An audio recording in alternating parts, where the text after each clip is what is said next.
Salut à tous, c'est Pang de la chaîne, bienvenue sur cette vidéo qui aujourd'hui va parler de débuter l'hypnose et d'une question qui m'a été posée hier.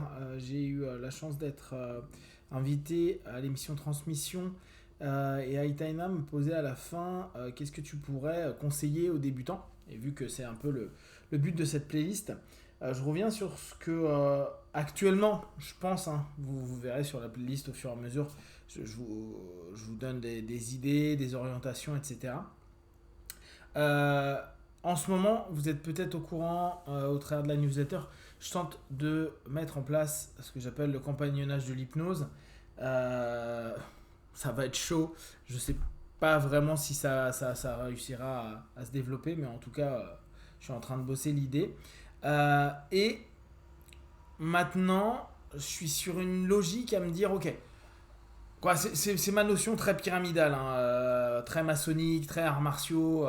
En gros, il y a des mecs au-dessus qui connaissent mieux que nous, et c'est une réalité. On peut avoir de l'expérience sur plein de choses, etc. Mais quand on débute notre profession ou notre pratique en hypnose, ou en psychothérapie, ou tout type de thérapie ou d'apprentissage, bah on est débutant, on est apprenti. Donc dans l'idée du compagnonnage, hein, ça sera ça, hein, c'est apprenti, compagnon et maître, maître slash maîtrise, pour bien qu'on pense qu'il n'y a pas une notion de toute puissance. En tout cas, moi c'est quelque chose qui me dérange tout le temps, je l'ai eu dans les arts martiaux, ça m'énervait. Et c'est plutôt dire, voilà, il y a une maîtrise de... la personne a au moins répété 10 000 fois le mouvement, si on a envie d'être plus précis. Et la notion pour moi en apprenti, donc en débutant, c'est de dire en ce moment, ferme ta gueule. Ouais, je sais que comme ça, c'est pas super sympa à se dire, mais attends, je débute, j'ai plein de questions. Ouais, mais t'as été formé. Oui, mais mon école, ouais, mais t'as choisi cette école. En général, vous inquiétez pas, dans à peu près toutes les écoles que j'ai pu croiser, dans à peu près toutes les formations que j'ai pu faire ou les livres de formation qu'on m'a filés, ça parle de la même chose, il y a les mêmes fondamentaux, il y a les mêmes basiques. Les basiques, vous les retrouvez à peu près partout pareil. D'accord. Donc, en gros, ce que vous avez, c'est valide pour au moins commencer à pratiquer. Et pourquoi fermer sa gueule? Parce qu'au départ, à mon avis, il faut que vous vous concentriez sur la pratique. Juste la pratique, que la pratique. Et donc, ce que je partageais hier, c'est, vous avez peut-être vu 5 techniques, 10 techniques pendant votre cursus d'apprenant. Peut-être qu'il y en a trois quatre vous aimez pas. Ok. Ça vous parle pas, vous matchez pas avec. Pas de souci. Il vous en reste 6 7 ou même 5. Cool. Euh, et ben, vous ne faites pendant un an, pendant au moins 300, 200 ou 300 sessions, que ces techniques-là. Et tant que vous n'avez pas fait 200 ou 300 sessions, après ça sera à définir, mais euh, vous ne faites que ce que vous connaissez. N'allez pas chercher ailleurs, n'allez pas voir ce que font les autres, n'allez pas poser des questions, n'allez pas sur forcément des forums, etc. Ne lisez pas des bouquins sur l'hypnose, lisez des bouquins autour de l'hypnose. Je pense que la culture hypnose, je reprends l'idée de Butler, mais je l'aime beaucoup là-dessus, hein, Butler, HTI, donc la mouvance de Gilboyne, qui nous disait que l'hypnose est mère de tout et mère après de l'hypnothérapie qui est après mère de la psychanalyse, etc., etc. Donc la psychanalyse et la psychologie sont les enfants de l'hypnose. Et j'aime bien cette notion à se dire, effectivement, ce qui est cool, moi, ce que j'ai toujours l'impression, c'est que dans nos formations, et même dans les miennes, c'est pour ça qu'à chaque fois, je me dis, bah non, mais il faut 3 ans, il faut 4 ans, il faut 5 ans pour se former. Ouais, bien sûr, mais sauf que ça demande du temps, de l'argent, etc., et que c'est pas possible pour tout le monde. Mais il est intéressant d'aller comprendre les bases de la psychologie, les bases de la psychanalyse. Quand je dis psychologie, hein, pour les personnes qui me suivent un peu, c'est l'aspect psychique, l'aspect biologique, l'aspect systémique. D'accord. Et étudier ça, tout en restant sur le background technique, stratégique que vous avez actuellement avec l'hypnose. Et vous allez voir, avec les peu de techniques que vous connaissez, induction, suggestion, après, je sais pas, thérapie des parties, submodalité, régression. Voilà, il ne vous faut pas grand chose. Vous faites toutes vos sessions sur les mêmes modèles, sur les mêmes techniques. Ça sera à vous de créer une flexibilité, non pas des techniques à un moment donné, mais de vous autour des techniques. Pourquoi? Parce que plus vous allez maîtriser un élément. Et ça, on le retrouve. Alors, moi je parle toujours de ce que je connais, mais dans les arts martiaux, ce que j'ai constaté, et on en parle souvent avec les copains qui ont un gros niveau dans différentes facettes, c'est qu'en compète ou en moment de stress, alors soit quand vous êtes sur une phase de self-défense, soit sur une phase de compétition où vous êtes quand même, vous avez peur, euh, ce qui va ressortir spontanément, c'est vos bases. C'est ce que vous avez maîtrisé. C'est parfois une technique que vous avez répétée plein de fois ou avec laquelle vous avez une facilité, vous aimez beaucoup. Et en général, ce qui est amusant, c'est que dans les phases de tension, dans les phases où ça va pas, dans les phases où c'est complexe, on retourne vers quelque chose d'hyper simple pour nous. Le simple pour nous n'est pas le simple pour les autres. Donc, des bases.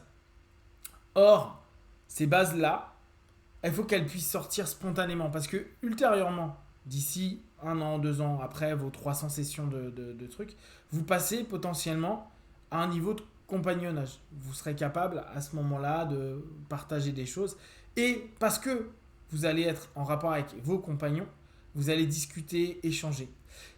Et vous allez donc apprendre des nouvelles techniques, et des nouvelles façons de faire, et des nouvelles façons de voir. Par contre, vous aurez un socle solide sur lequel vous aurez expérimenté, dans tous les sens, sur tous les cas, avec tout type de personnes, des techniques très basiques, avec votre manière de le pratiquer, puisqu'au départ, ce sera la manière que vous avez appris, puis au fur et à mesure, votre feeling, votre énergie, etc. etc. Et les retours, les feedbacks seront ceux que vous avez vus et mis en place. Et les échanges qu'il y aura quand vous parlerez hypnose avec des personnes au bout de X centaines de pratiques en cabinet, vont avoir un sens, un vrai sens.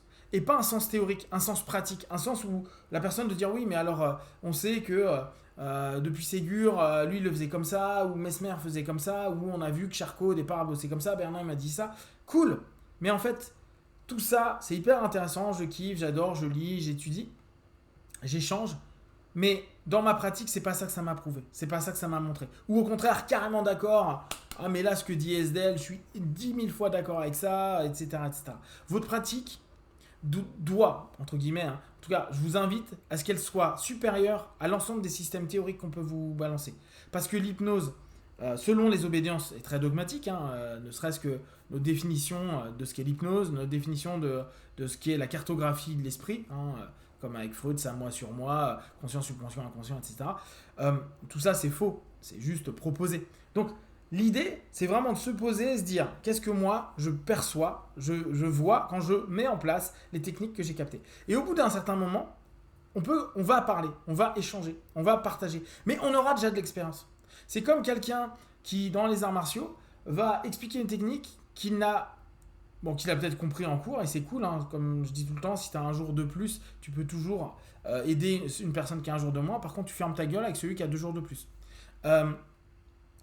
L'idée, c'est juste de se dire, à un moment donné, si toi-même tu ne l'as pas exploité, que tu restes que dans de la théorie, et dans les arts martiaux, malheureusement, on l'a beaucoup. En plus, il y a des styles qui nourrissent ça à fond.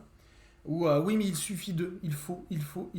Ouais, mais est-ce que tu t'es bastonné dans la rue? Est-ce que tu t'es bastonné sur un ring? Est-ce que tu t'es bastonné sur des tatamis? Est-ce que tu l'as fait régulièrement? Est-ce que tu as une expertise dedans? C'est-à-dire, est-ce que tu l'as répété au moins 1000 fois, 2000 fois, 3000, 4000, 10 000 fois? Alors, si vous avez eu ne serait-ce que 100 combats de rue, déjà, c'est chaud. Donc, et en plus, 100, c'est pas une expertise, on se débrouille.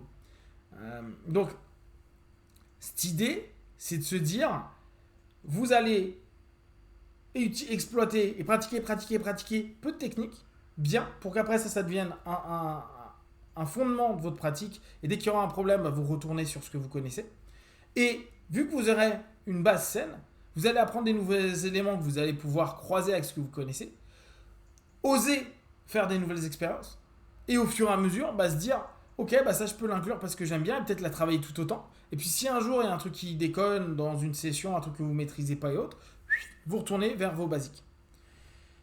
Pourquoi ne pas lire au départ hypnose et ne pas aller forcément sur des groupes, etc. Tout simplement parce que vous allez être faussé par des théories des autres et des pensées des autres. C'est bien d'un point de vue intellectuel, mais sur le terrain, ça peut confusionner, poser des problèmes, ne pas donner des bonnes solutions, entraîner constamment le doute. Ce qu'on vous a proposé, ça fonctionne. En général, c'est vraiment des basiques que tout le monde retrouve. Faites-le, osez-le, et faites-le 200, 300 fois. Et à partir de là, commencez à dialoguer avec les gens. vous allez voir que très souvent, on a l'impression qu'ils expliquent des trucs, mais on se demande si ça a été fait dans la vraie vie, avec des vrais patients, dans des vraies problématiques. Ce qu'on retrouve parfois dans des bouquins. Oui, une fois, John a eu tel patient, Jimmy, et il lui a fait la métaphore de Todd. Super. Mais dans la vraie vie, tu dis, mais non, en fait, cette problématique-là, ça me paraît étonnant que ça ait fonctionné comme ça. Ça peut, mais au bout de X centaines ou milliers de fois, tu dis, bah non, je l'ai fait plein de fois et ça marche pas comme ça. J'ai jamais eu un feedback comme ça. Alors tu peux te dire, techniquement, il y a des choses qu'il faut que je peaufine, mais ce delta entre ce que vous avez fait et ce qui a été dit dans un bouquin ou ce qu'un mec extraordinaire aurait pu faire, ce qui nous permet de relativiser, être beaucoup plus terre à terre et donc avancer de façon beaucoup plus factuelle, moins théorique, même si je pense que la théorie est importante, hein. La culture autour de notre système est importante et la culture psycho est ultra importante. Voilà, si vous avez des questions, des remarques, vous partagez sur Facebook, YouTube, j'y répondrai le plus rapidement possible. Comme d'habitude, de tout ce que je propose, ne prenez que ce qui est bon juste pour vous. Testez, analysez et concluez. Be one. Ciao!